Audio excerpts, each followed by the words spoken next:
इस वीडियो में हम इनर क्लासेस के बारे में समझेंगे। जावा में इनर क्लासेस कैसे वर्क करती हैं। जब हम एक क्लास के अंदर क्लास लिख देते हैं तब इनर क्लास बनती है। फिर उसके ऑब्जेक्ट्स किस तरीके से बनाए जाएंगे, उसमें एक्सेसिबिलिटी क्या होगी, ये सब समझने की कोशिश करते हैं। तो सिंपलेस्ट इनर क्लास लिखते हैं क्लास ए और उसके अंदर हमने लिखी क्लास बी।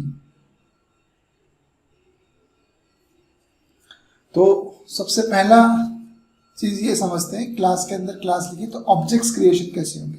अभी क्लास बी का ऑब्जेक्ट कैसे बने, तो अगर हम इस क्लास ए के बाहर ए क्लास का ऑब्जेक्ट बनाने की कोशिश करें तो क्या होगा, ए इज इक्वल टू न्यू ए। इस तरीके से हम ए क्लास का ऑब्जेक्ट बना सकते हैं। तो ए क्लास का ऑब्जेक्ट बनाने के लिए ए इक्वल टू न्यू ए हो गया। अब बी क्लास का ऑब्जेक्ट बनाना है तो उसके लिए हमको ये समझना है कि अगर हम इस क्लास ए में एक इंटीजर वेरिएबल x डिफाइन करते तो ये x कैसे एक्सेस होता। ये जो x वेरिएबल हमने ए क्लास में डिफाइन किया, ये कैसे एक्सेस होता, a डॉट एक्स। इसका मतलब ये हो गया कि अगर क्लास का कोई मेंबर है तो उसे एक्सेस करने के लिए ऑब्जेक्ट की जरूरत होती है। इसी तरीके से ये जो क्लास बी है, अब ये ए क्लास की मेंबर है। अगर ये ए क्लास की मेंबर है तो इसे एक्सेस करने के लिए ए क्लास के ऑब्जेक्ट की जरूरत है। मतलब बी क्लास का कंस्ट्रक्टर भी अब ए क्लास के ऑब्जेक्ट से कॉल होगा, मतलब ऐसा होगा वो। अब बी क्लास को हम सिर्फ बी नहीं बोल सकते, हम उसे ए डॉट बी कहेंगे।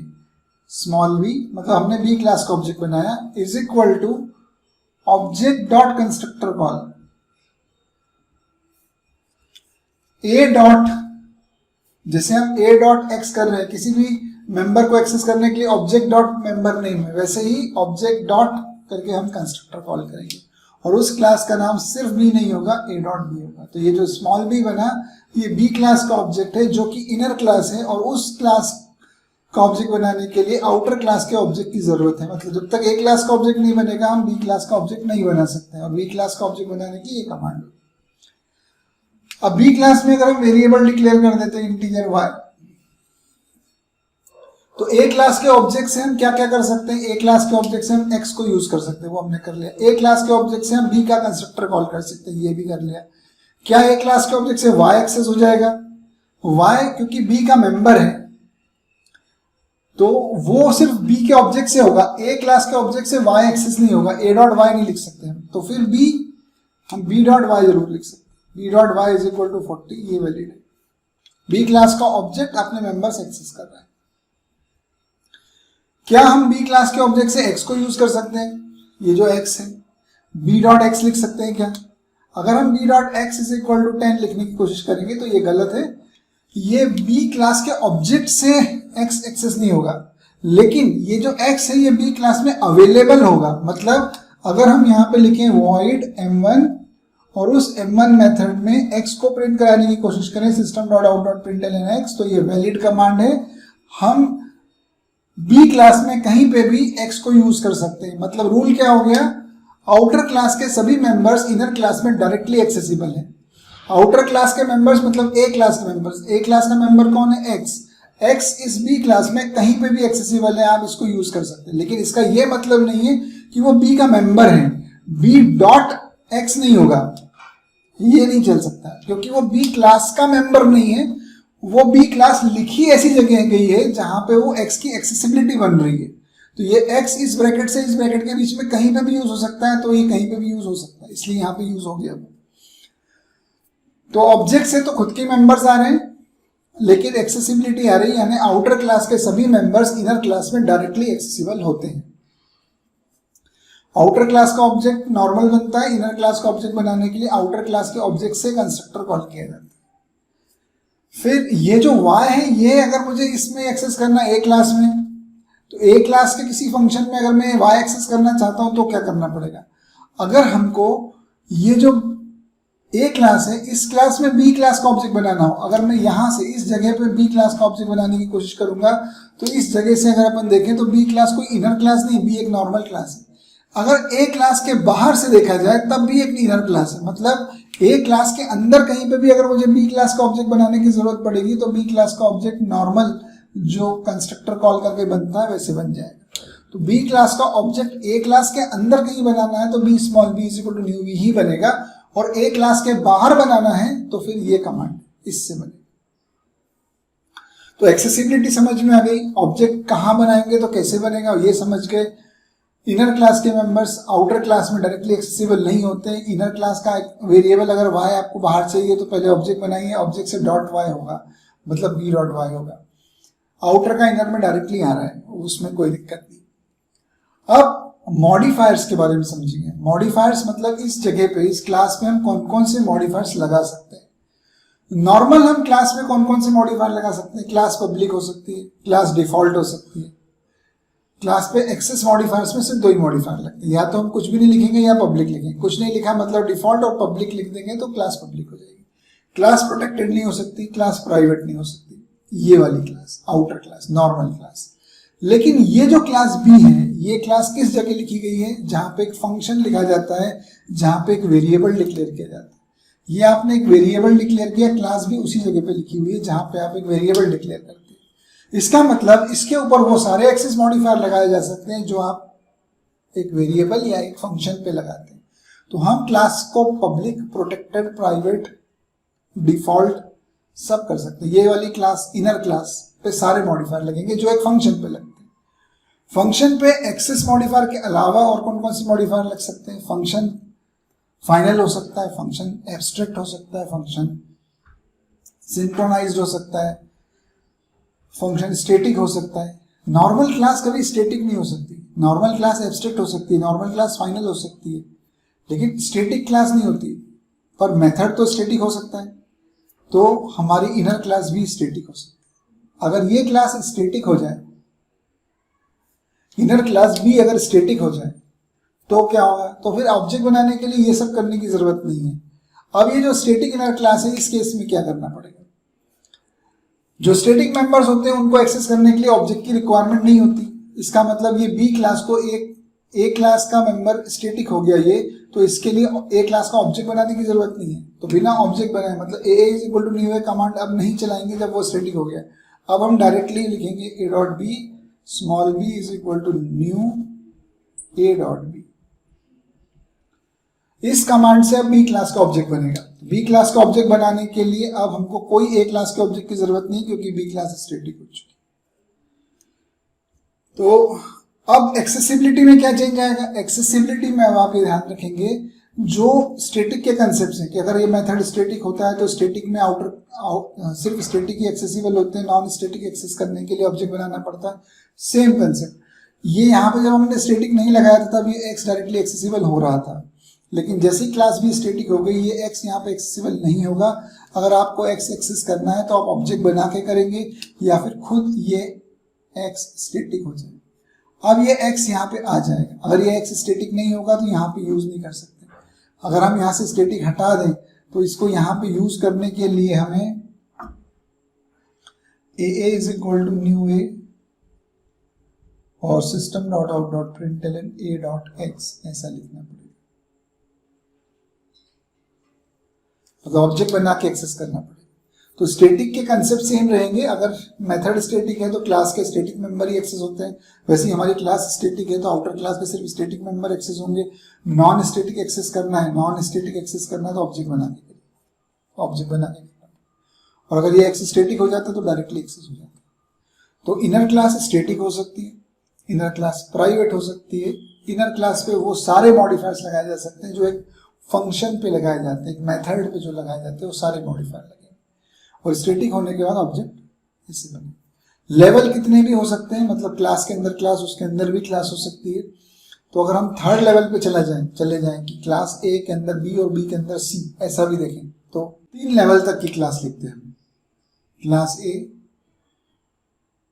उसमें क्लास बी, उसमें क्लास सी।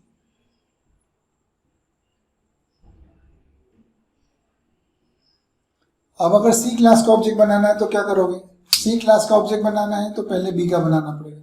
बी का बनाने के लिए क्या करना पड़ेगा, पहले ए का बनाना पड़ेगा।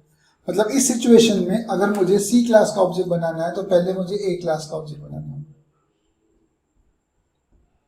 ए का बना, ए क्लास के ऑब्जेक्ट से बी का बनेगा,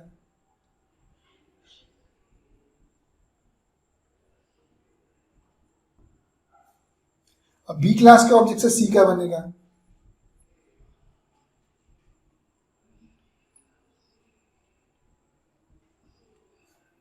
एक्सेसिबिलिटी का कंसेप्ट बिल्कुल सेम रहेगा, ए क्लास के मेंबर्स बी और सी दोनों में अवेलेबल होंगे, सी क्लास में ए और बी दोनों के मेंबर्स एक्सेसिबल होंगे। तो अगर यहाँ पे कोई वेरिएबल है और यहाँ कोई वेरिएबल है तो वो सारे वेरिएबल्स इधर आ जाएंगे, मेथड्स जो भी होंगे वो सब सी क्लास में डायरेक्टली एक्सेसिबल होंगे। अब स्टैटिक का कंसेप्ट समझें कि क्या हम इस क्लास को स्टैटिक कर सकते हैं। अगर हम इस क्लास को स्टैटिक कर दें तो अगर ये क्लास स्टैटिक होगी तो इस क्लास को जो भी मेंबर स्टैटिक होता है वो डायरेक्टली एक्सेसिबल होना चाहिए बाहर, पर इस क्लास को एक्सेस बाहर होने के लिए, ए क्लास के बाहर एक्सेस होने के लिए पहले बी क्लास का ऑब्जेक्ट रिक्वायर्ड होगा, क्योंकि अगर हमने क्लास सी को स्टैटिक कर दिया तो ये क्लास सी बी के बाहर तो जा सकती है क्योंकि ये बी का स्टैटिक मेंबर है। अगर ये बी का स्टैटिक मेंबर है मतलब ये सी क्लास बी के बाहर अवेलेबल है, लेकिन बी के बाहर है, ए के बाहर नहीं है।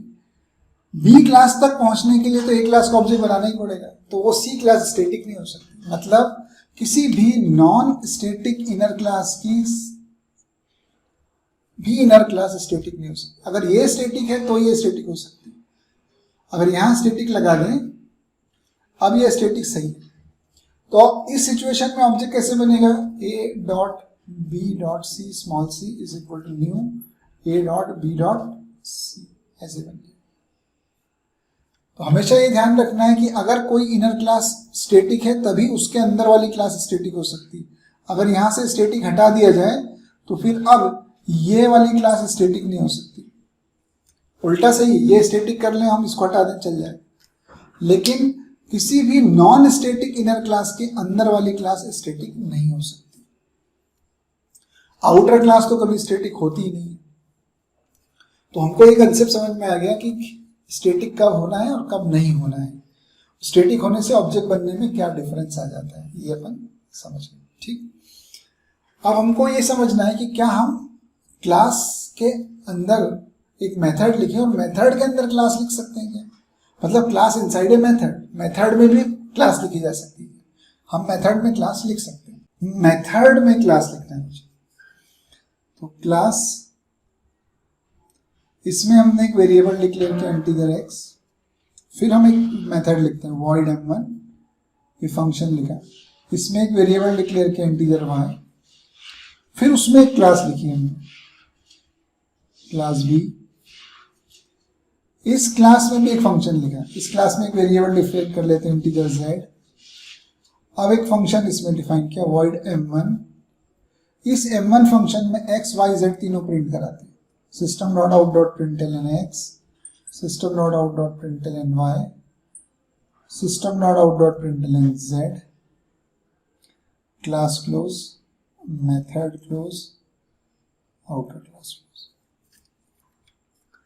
तो अब हमें ये समझना है कि एक्सेसिबिलिटी क्या है। एक्सेसिबिलिटी मतलब ये जो क्लास हमने मेथड के अंदर डिफाइन कर दी है बी क्लास, क्या इसमें बाहर वाली ए क्लास का x एक्सेसिबल है, क्या इसमें m1 एक्सेसिबल है और क्या इसमें z एक्सेसिबल है। तो अगर आप इसको कंपाइल करके देखेंगे तो वो कंपाइलर इसके लिए कोई ऑब्जेक्शन नहीं, x को एक्सेसिबल बता रहा है, z को एक्सेसिबल बता रहा है, लेकिन y को एक्सेसिबल नहीं बता रहा कि y एक्सेसिबल नहीं है। मतलब मेथड में जो क्लास लिखी हुई है उस क्लास में खुद का वेरिएबल z अवेलेबल है, आउटर क्लास a का x अवेलेबल है, लेकिन जिस मेथड में वो लिखा हुआ है ये क्लास भी इस m1 मेथड में लिखी है, उस क्लास का वेरिएबल y एक्सेसिबल नहीं। ऐसा क्यों है? ऐसा इसलिए है कि अगर मान लीजिए हमने इस m1 मेथड में कहीं पे भी b क्लास का, मान लीजिए इस जगह पे हमने b क्लास का ऑब्जेक्ट बनाया न्यू b और b क्लास के ऑब्जेक्ट से m1 मेथड कॉल कर दिया यहाँ पे, तो बाहर से हम ए क्लास का ऑब्जेक्ट बनाएंगे, ये तो हमने यहाँ लिखा हुआ है। जब इस m1 को कॉल करेंगे तो क्या करना पड़ेगा, ए क्लास का ऑब्जेक्ट बनाना पड़ेगा, ए इज इक्वल टू न्यू है और ए इज इक्वल टू न्यू है और ए डॉट m1 कॉल करोगे, तो ए क्लास का ऑब्जेक्ट बनाने से ए क्लास की मेमोरी में x तो बन ही चुका होगा, ठीक है। अब आपने m1 कॉल कर दिया, m1 कॉल हो गया, अंदर आ गया, अंदर लिखा हुआ इंटीजर y जो कि एक लोकल वेरिएबल। लोकल वेरिएबल कब क्रिएट होता है? जब उसको वैल्यू दी जाती है। जब तक उसको वैल्यू नहीं दी जाए तब तक वो क्रिएट नहीं होता। तो y लिखा है तो ठीक है, लेकिन वो बना नहीं है अभी। आपने बी क्लास का ऑब्जेक्ट बना के m1 कॉल कर दिया। बी क्लास का ऑब्जेक्ट अगर इस जगह से बनाएंगे तो ये इनर क्लास नहीं दिखेगी, नॉर्मल क्लास दिखेगी। तो नॉर्मल ऑब्जेक्ट बनेगा और m1 मेथड कॉल भी हो जाएगा। m1 जैसे ही आपने बी क्लास का ऑब्जेक्ट बनाया तो बी क्लास की मेमोरी में z बन जाएगा, z में 0 आ जाएगा, क्योंकि बी क्लास की का कंस्ट्रक्टर उसके मेंबर्स बना ही देगा। तो z भी बन गया, x भी बन गया, लेकिन y अभी नहीं बना है और आपने m1 कॉल कर लिया। अब m1 के अंदर चलेगा, x प्रिंट करो, ये रहा, प्रिंट कर दो, z प्रिंट करो, ये रहा, z प्रिंट कर दो। y अभी क्रिएटेड ही नहीं।